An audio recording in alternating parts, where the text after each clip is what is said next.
Hey, Lions Nation!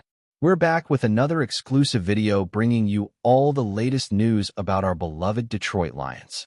Before we get started, don't forget to hit that like button and subscribe to the channel so you never miss anything about the team. Now, let's get into the news. The Detroit Lions continue to show that they are not just building a good football team, they're building a complete one. Sunday's win was the kind of gritty, grinded-out performance that speaks volumes about a roster that's maturing fast, leaning on depth, and playing smart, tough football on both sides of the ball.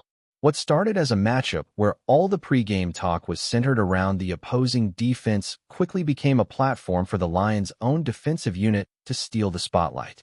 You could feel the energy shift from the very first series, despite Detroit giving up yet another early touchdown, a trend they're not proud of. That's now 4 straight games with the defense surrendering a score on the opening drive.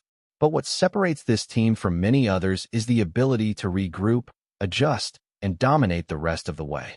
The defensive front came alive, with relentless pressure on the quarterback, forcing turnovers, and setting the tone in the trenches. It wasn't just a matter of getting sacks or tackles for loss. It was about controlling the rhythm of the game, breaking the pocket, forcing early throws, and making the opposing offense uncomfortable for 4 quarters. Aiden Hutchinson, who has been stacking solid performances week after week, looked like a man completely in sync with his game. He described the day as fun, and it was clear he meant it. Flying off the edge, collapsing the pocket, chasing down ball carriers, he was everywhere. And it wasn't just about individual dominance. This Lions defense is playing as a unit. Hutchinson talked about the pride he takes in defending the run and how in Detroit, you earn the right to rush the passer by first stopping the ground game. That blue-collar mentality was on full display as they bottled up the run and forced their opponents into predictable third-down situations. And speaking of third downs, Detroit's ability to flip field position, disrupt drives, and then capitalize off turnovers was critical. The Lions' offense might not have been firing on all cylinders all game long, but thanks to a suffocating defense and key plays on special teams, including a huge punt return touchdown, they didn't need to be perfect. They just needed to be opportunistic. Guys like Amick Robertson and Jack Campbell showed what depth really looks like. When starters went down, it wasn't panic, it was next man up, and the standard didn't drop. That's the culture Dan Campbell has been building from day one. Robertson in particular brought swagger and physicality, and even though he was frustrated with a missed interception, he played with the kind of aggression and confidence you want in your secondary. He said it himself. He feels like a bad individual when he's on the field, and on Sunday, he played like one. Jack Campbell, meanwhile, continues to step into more of a leadership role. After the game, he put the blame for the slow start on himself, owning up to it like a veteran. That accountability, combined with his growing instincts in both run and pass defense, is starting to reshape the identity of this unit. You can tell he's not just trying to do his job, he's taking responsibility for elevating the play of everyone around him. And then you have the offense. While they didn't explode for 50 points or dominate the stat sheet from the start, they still hung 34 on the scoreboard, with key drives that capitalized on the short fields created by turnovers. Amon-Ra St. Brown might have felt the offense left plays on the field, but when you're putting up over 30 points and still thinking it wasn't your best performance, that says a lot about the expectations inside that locker room. St. Brown continues to be the heartbeat of this offense. He's the go-to guy on third downs, always seeming to find a pocket of space right when it's needed most. On one play, he was so wide open he thought a defender had to be barreling down on him, but there was no one in sight. That kind of separation doesn't happen by accident. It's timing, chemistry, and execution all wrapped into one. But beyond the catches, his blocking was just as impressive. He gave credit to his coaches, especially to Scotty, who transitioned from working with the running backs to the receivers this year. That shift gave the wideouts a better understanding of the run game, where the cuts are supposed to happen, and how their blocking can create real impact beyond just catching passes. That detail, that willingness to do the dirty work, is exactly why this offense keeps producing, even when it's not at its flashiest. And that's what makes this Lions team dangerous. It's not just the stars doing star things. It's the whole roster buying in, understanding their roles, and stepping up when it matters. Whether it's Khalif Raymond breaking a game open with a huge return or lesser-known defenders locking down in key moments, everyone's making contributions. And they're doing it with a sense of belief and purpose. Even in moments of adversity, like when multiple corners went down mid-game, there was no drop in energy. No one flinched. Because everyone knows what's expected, and more importantly, they believe in the system. Players like Rock Ya-Sin and Avani Maddox came in cold and delivered like they'd been starting all season. It's a testament to preparation and culture. And let's not overlook the offensive line. Taylor Decker talked post-game about facing one of the most disruptive defensive linemen in the league. And while that opponent got his wins, for the most part, Detroit's front five held up. They gave Jared Goff time when it mattered, open lanes in the run game, and showed why this unit continues to be one of the most underrated groups in the league. The offensive rhythm wasn't always there early on, and Decker admitted they'll need to watch the tape to pinpoint exactly why. But they stuck with the game plan, stayed patient, and waited for their moments. That's veteran football. That's trusting your identity and not panicking when things don't pop right away. Dan Campbell has this team playing with confidence and edge, and they've got receipts to back it up now. After dropping the opener, they've rattled off 3 straight wins, showing they can win in multiple ways, whether it's a shootout, a grinded-out defensive battle, or a full-team effort that includes special teams flipping the game. And now, as they prepare to hit the road for 2 tough matchups, they're sitting at 3-1, with momentum on their side and the kind of team chemistry that doesn't come around often. Before we move on, take a second to drop a like and subscribe. That way, you'll stay up to date with every exclusive Lions update, and you'll even have a chance to win an official Detroit Lions jersey. Let's keep going. In recent days, social media platforms, sports talk radio shows, and even some independent blogs have been buzzing with an unexpected and rather confusing rumor that the National Football League has decided to cancel an upcoming matchup between the Detroit Lions and the Cleveland Browns. The claim spread quickly because of the unusual nature of such a possibility. The NFL has always prided itself on reliability and consistency in scheduling, and outside of extraordinary circumstances, like severe weather, catastrophic events, or global crises, games are rarely, if ever, canceled outright. Even during the most turbulent times in recent memory, such as the global pandemic or unprecedented weather disasters, the league usually found a way to reschedule, relocate, or otherwise ensure that games were played.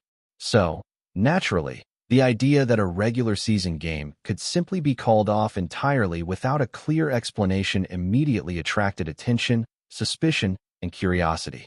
The rumor seems to have originated on fan forums, where a handful of anonymous posters began to suggest that sources close to the league had whispered about scheduling conflicts and possible safety concerns that would prevent the Lions and Browns from meeting on the field as planned.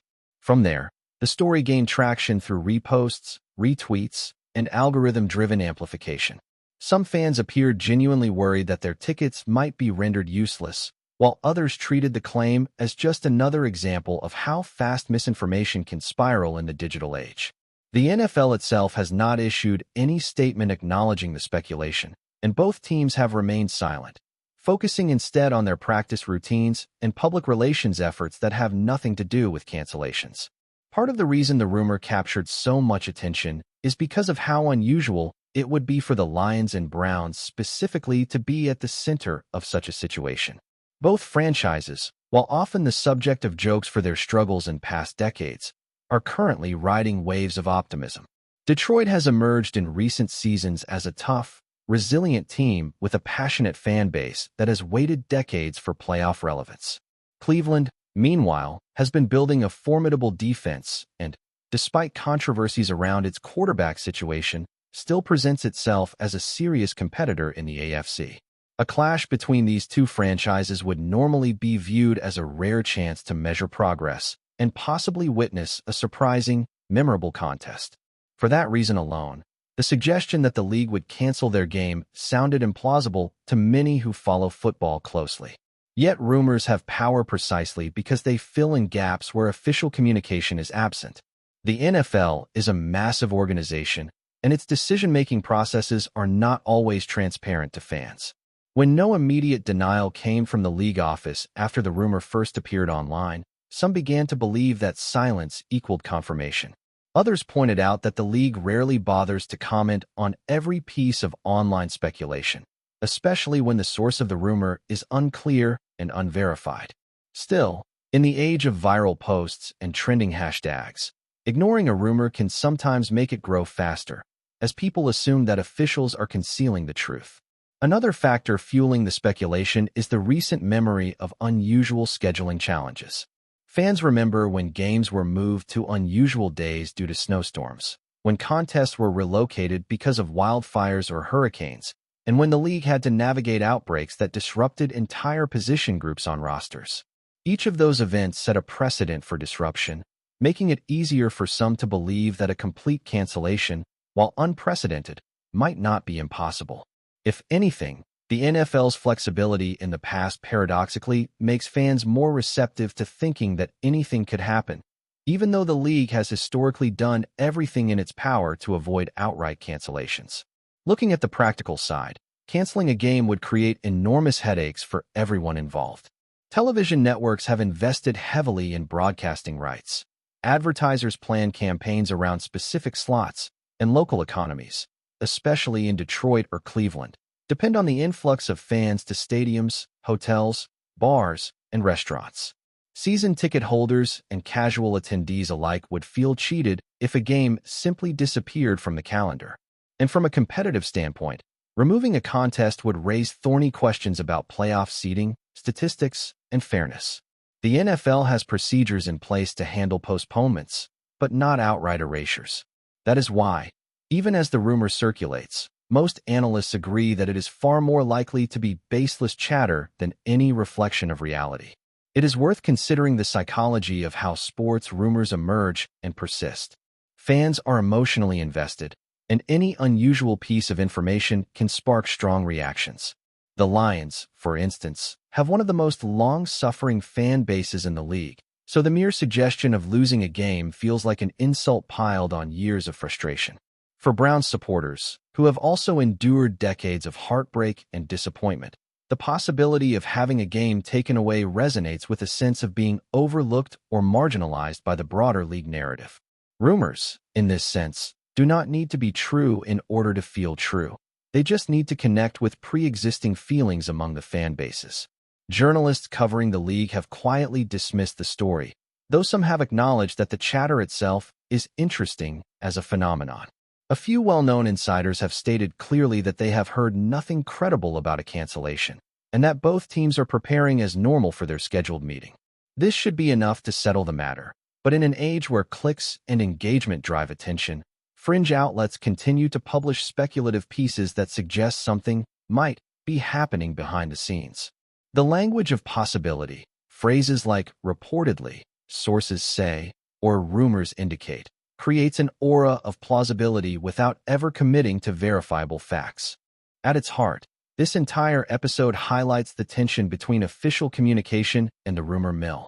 The NFL has not canceled the Lions-Browns game. There is no tangible evidence that such a move is even being discussed, and the rumor remains just that, a rumor. But the story still matters because it reveals how quickly narratives can spread and how eager fans are to latch onto dramatic possibilities, even when they defy common sense. In many ways, the rumor says less about the league's actual operations and more about the cultural moment we inhabit, where uncertainty is amplified and skepticism about authority runs deep.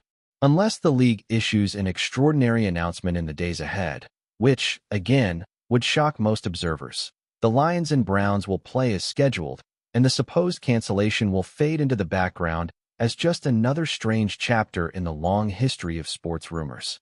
Fans in both cities will still tailgate, stadium gates will still open, and millions will still tune in to see what happens on the field.